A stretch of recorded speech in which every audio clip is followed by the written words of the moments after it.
Assalamualaikum warahmatullahi wabarakatuh. Kembali ngevlog lagi dengan saya. Dan sekarang kita mau coba ngevlog dengan, sebenarnya saya nggak mau ya, cuma karena ada beberapa pertanyaan dari teman-teman pas saya pakai CB waktu bore up. Komentarnya adalah sekalian aja naik cc-nya apa segala macam. Bukan kayak gitu teman-teman. Saya juga sebenarnya ada gitu motor yang cc-nya gede, cuma memang art of engineering tuh nggak bisa kita ukur gitu ya. Jadi saya bore up tuh karena memang ya saya suka sama engineering. Kalau misalnya ada sesuatu yang bisa kita ubah sesuai dengan apa yang menjadi keinginan kita, kenapa enggak gitu kan. Oke, saya mau tunjukin ke teman-teman. Jadi saya mau ngetes motor, ya ini moge lama ya, tapi masih enak dipakai dan saya masih simpen sampai sekarang. ER6N kayak gimana? Nah ini dia nih teman-teman. Jadi ER6N itu Kawasaki ya, sebetulnya nggak susah-susah amat gitu dirawatnya. Dan ini motor yang paling proper untuk saat ini saya bilang, 2 silinder dan enak gitu ya dipakainya, tenaganya juga gede. Nah teman-teman, kayak gini nih proses ganti oli sama ganti kanvas teman-teman. Nah ini dia nih. Ya, jadi kanvasnya tadi dicek dan ternyata sudah habis gitu ya. Ini dia nih teman-teman. Ya, jadi kita lagi nunggu kanvasnya. Aduh, sedikit lalai memang ganti kanvas gitu ya. Nah, olinya sendiri saya pakai Ravenol 2 liter gitu ya teman-teman ya. Jadi ini dia nih. Gitu teman-teman. Ya, ini dia nih. 2 liter teman-teman Ravenol. Ya. Jadi mau gede atau kecil sebenarnya perawatannya sama-sama aja ya. Cuma memang kalau motor gede itu mungkin ada beberapa yang kayak misalnya olinya gitu ya. Itu emang agak sedikit banyak menggunakannya lebih banyak gitu ya. Mungkin kalau motor kecil 1 liter 0,8 atau 1,2 ini bisa 2 liter lebih gitu ya. Nah itu aja sih teman-teman. Di TZM sendiri tuh ada beberapa motor-motor yang udah diservis juga di sini ya. Kayak sekarang nih lagi ada yang ngerjain Binter Mercy nih teman-teman. Nah kayak gini. Nah ini Binter Mercy ya. Ini lagi servis ya mas. Ya servis nih. Dan bukan cuma kayak ginian doang. Saya mau tunjukin ke teman-teman. Nah ini juga sekarang di depan saya nih udah ada ini CBR 600 nih. Ini 4 silinder nih teman-teman. Dalamnya mesinnya kayak gitu tuh. Ini CBR 600 ya? Ya CBR 600 sih teman-teman. Di sebelahnya juga ada, ini beneran scrambler nih. Oh CB 400 tuh. Motor-motor unik sebelahnya apa tuh mas? Oh ini F800 ya? Ya F800 sih teman-teman. Terus ini kosong ya karena lagi Jogja Rendezvous, udah pada berangkat semua jadi kosong garasinya. Nah ini dia nih gila nih. Jadi TZM itu adanya di Cibinong teman-teman, dan koleksinya Kang Iping nih ada K51 ya. Gagah bener ya. Di sebelahnya ada K50 nih teman-teman. Ya. Di sebelahnya lagi ada Harley Davidson, terus kemudian ada KTM 250. Nah ini motor impian semua orang ya. Ada apa namanya Honda Goldwing gitu ya. Terus ada beberapa Honda CB 650F ini ya. Nah sebelahnya ada gestrek KTM ya. Wah pokoknya teman-teman di sini tuh udah kayak surganya motor ya. Gila banget.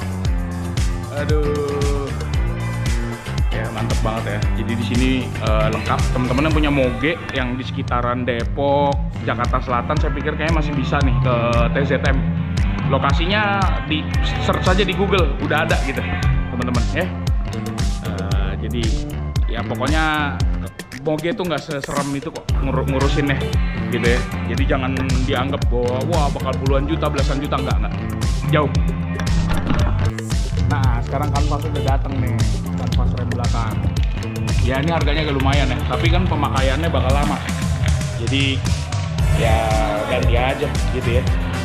Gitu guys. Lagi diganti, sebentar lagi selesai. Siap.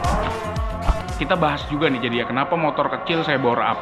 Bukan karena tiba-tiba pengen moge, enggak. Jadi saya beli 150X saya tuh saya bore up karena memang saya mau menyesuaikan dengan keinginan saya.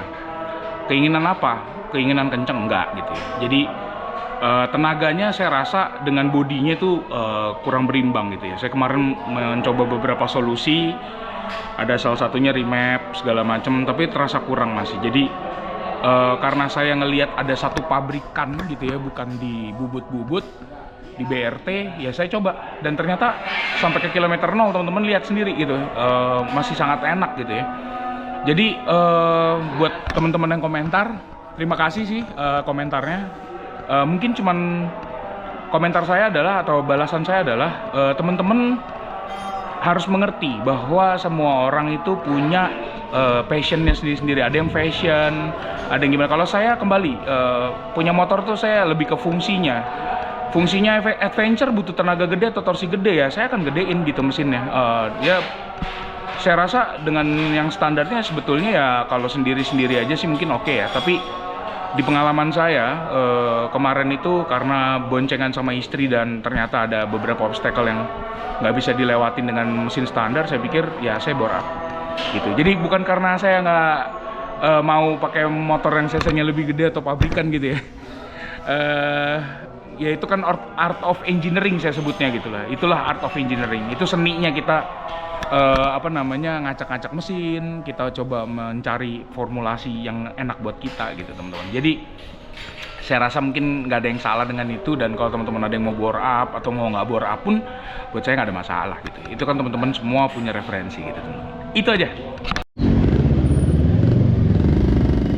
Oke, demikian penjelasan singkat saya mengenai motor ini dan juga kenapa saya sedikit membahas tentang CB 150X saya, karena memang banyak banget komentar yang masuk teman-teman kemarin di YouTube saya yang menanyakan perihal ini. Sebetulnya ya seperti yang tadi saya sudah sampaikan, saya agak males sebenarnya untuk mengklarifikasi beginian dan nggak mau nunjukin ke teman-teman sebenarnya motor-motor kayak gini gitu ya, karena memang fokus saya di YouTube kemarin itu memang bagaimana sebetulnya seni saya dalam menciptakan sebuah motor 150cc saya yang enak dipakai gitu kan.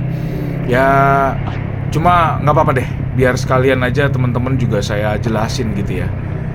Pagi ini saya menuju ke kota Bandung teman-teman. Jadi sebetulnya sangat tidak terprediksi ya bahwa perjalanan kali ini sepertinya mayoritas akan dihiasi oleh hujan. Jadi sepanjang jalan sampai dengan ke Bandung nonstop ya. Cuma ada beberapa tempat seperti mulai dari Puncak Pas sampai dengan Cianjur, kemudian sampai dengan masuk ke kota Bandung itu hujannya intensitasnya sudah ringan gitu ya. Tapi tetap ada netes-netes air gitu dari langit. Oke teman-teman, ngebahas aja langsung ya. Motor ini tuh sebenarnya saya pernah sempat punya di tahun 2017 atau enggak 2016, saya lupa itu waktu itu, dan tahunnya lebih muda gitu ya. Nah cuma memang di tahun 2024 ini saya kangen gitu teman-teman. Jadi kemarin akhirnya saya cari-cari lagi setelah sekian lama mencari dan melihat kondisi yang cukup proper. Akhirnya saya jatuhkan kepada IR6N yang warna hijau ini tahun 2012 teman-teman, non ABS ya. Jadi kalau teman-teman tahu motor gede itu sebenarnya banyak banget ya. Ada pilihannya di range antara 70 juta sampai dengan 180 juta tuh sangat banyak pilihannya gitu teman-teman. Terus terang memang saya punya budget kemarin untuk beli motor ini sampai dengan ya kurang lebih 180 jutaan gitu ya. Tapi kenapa akhirnya saya menjatuhkan pilihan ke IR6N ini? Karena saya pribadi merasa bahwa motornya ini juga sudah masuk ke dalam cc yang sudah medium high gitu ya. Jadi di atas 500 cc sampai ke 1000 menurut saya itu udah bukan entry level gitu. Jadi itu yang pertama. Kemudian alasan kedua saya ambil motor ini adalah karena akomodasinya yang cukup mudah dikendalikan, teman-teman. Jadi teman-teman kalau tahu ya, 2 silinder itu jauh lebih dingin daripada yang 4 silinder. Kemudian tenaganya jauh lebih instan untuk nada-nada bawahnya gitu ya. Artinya dari mulai berhenti sampai dengan RPM mungkin 6.000 7.000 sangat enak gitu ya untuk dibejek gitu ya. Nah kalau 4 silinder karakternya mungkin sedikit berbeda. Jadi 4 silinder itu baru keluar tenaganya mungkin rata-rata di atas 5.000 6.000 RPM gitu, baru merasakan. Nah, saya sendiri punya sedikit opini gitu teman-teman. Jadi kalau 4 silinder yang cc-nya di atas 500 gitu ya, pilihannya kan ada R6, terus kemudian ada Z800, Z900, Z1000 Sugoi, kemudian ada ya kalau untuk yang high end mungkin udah ada R1M, kemudian ada Ducati Panigale, ada ya 848 gitu ya, banyak lah. Cuma motorsport itu sepertinya kalau di usia saya udah kurang cocok gitu ya, karena ini terlalu nunduk gitu teman-teman. Nah makanya akhirnya saya menjatuhkan pilihan ke ER6N.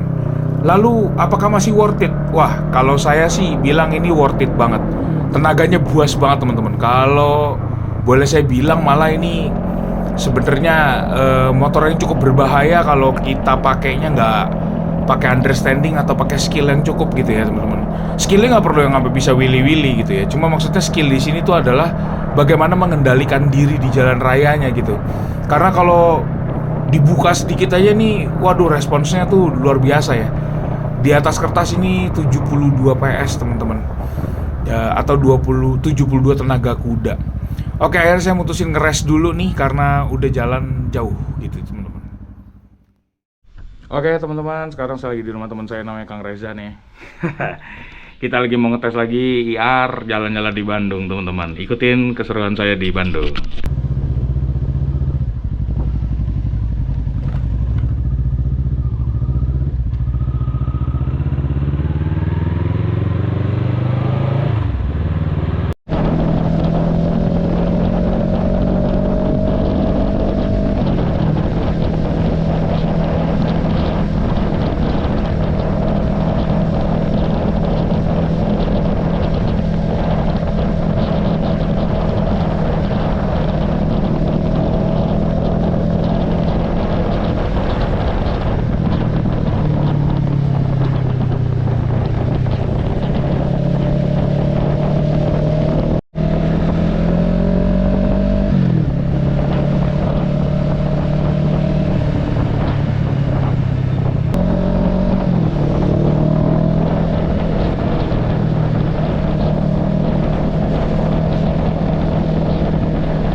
Halo teman-teman, saya sebenarnya cuma pengen tahu aja. Mungkin teman-teman juga banyak yang pengen tahu pandangan teman-teman yang melihat atau mungkin ngelihat orang pakai moge kayak gimana. Nah sebelah saya ada Kapengda Jawa Baratnya CBX nih. Gimana Kang? Moges ya? Nah. Apanya gimana? Apanya ujuk-ujuk gimana? Emang saya kasih pertanyaan spontan banget nih. Gimana Kang? Gimana? Kalau ngelihat orang moge tuh arogan atau rese atau gimana sih ha?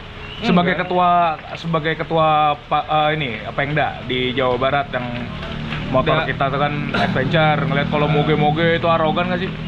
Sebetulnya mah gini, kalau yang apa ya, setahu aku ya, kayak misalkan moge, kayak motor Harley nih gitu kan, kenapa dia harus pakai patwa gitu ya? Setahu aku ya karena mereka ngeremnya susah.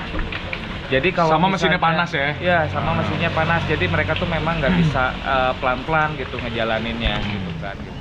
makanya kenapa harus pakai patwal, karena kenapa kalau nggak pakai patwal akhirnya kan banyak sering kejadian kecelakaan kan gitu kan. Nah itu teh nggak pakai patwal teh gitu resikonya gitu.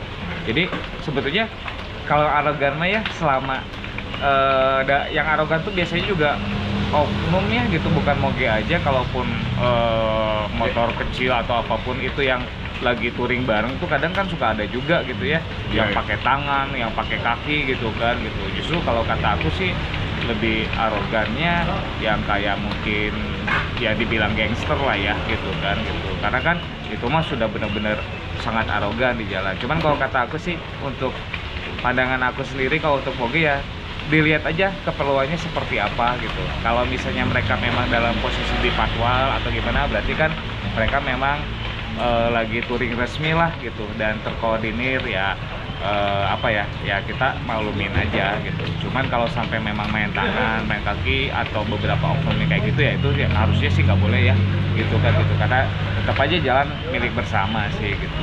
Cuman yang patut dipahaminya itu aja sih. Moge teh hese ngerem nate Senin Kemis sadarudak mah gitu ya. Oh ya, jadi teman-teman gitu aja. Kalau ada yang mau subscribe atau mungkin mau ngelihat petualangan yang tadi komentar, bisa di YouTube-nya apa Kang? YouTube Akis The Panic, THEPANIC ya. Pokoknya mah seru lah, ada apa? Ada touringnya, ada manggungnya, dan ada lagu-lagu saya diputar di situ. Mantap teman-teman, di subrek. Oke guys, ini orang kedua yang akan saya tanyain. Kang, menurut Akang, pandangan terhadap orang yang pakai moge?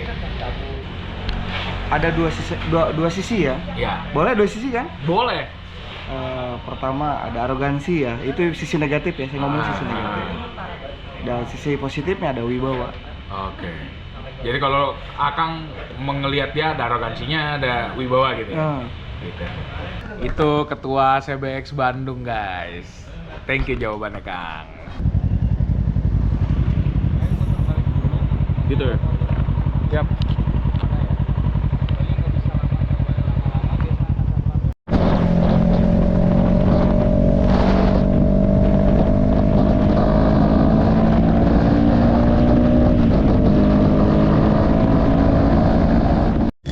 Oke teman-teman, kira-kira segitu aja di video saya kali ini untuk pengujian atau review mengenai motor 650cc yang saya punya. Kira-kira teman-teman bisa menyimpulkan sendiri, mudah-mudahan ini bisa mengedukasi dan juga buat teman-teman yang mungkin lagi menimbang-nimbang pengen beli motor apa untuk cc-cc besar. Mungkin rekomendasi saya jatuh kepada 2 silinder 650cc ini. Selain memang harganya yang cukup reasonable untuk saat ini, tenaga dan juga terhadap suhu dan spare partnya masih tergolong sangat terjangkau ya. Jadi perawatannya sangat nggak sulit dan masih cukup mudah untuk bisa kita temukan spare partnya. Gitu aja teman-teman, review dari saya singkat. Mudah-mudahan ini bisa sedikit membuka informasi buat teman-teman semua. Dan jangan lupa untuk subscribe, terus kemudian juga untuk ngikutin dan nonton juga video-video saya yang lain bersama dengan motor-motor saya juga teman-teman. Terima kasih selama ini sudah mendukung channel ini, dan saya berharap bisa ketemu teman-teman segera di episode-episode atau di uploadan YouTube saya yang selanjutnya teman-teman. Terima kasih teman-teman semuanya, sehat-sehat selalu dan sampai jumpa di video saya selanjutnya. Terima kasih. God bless.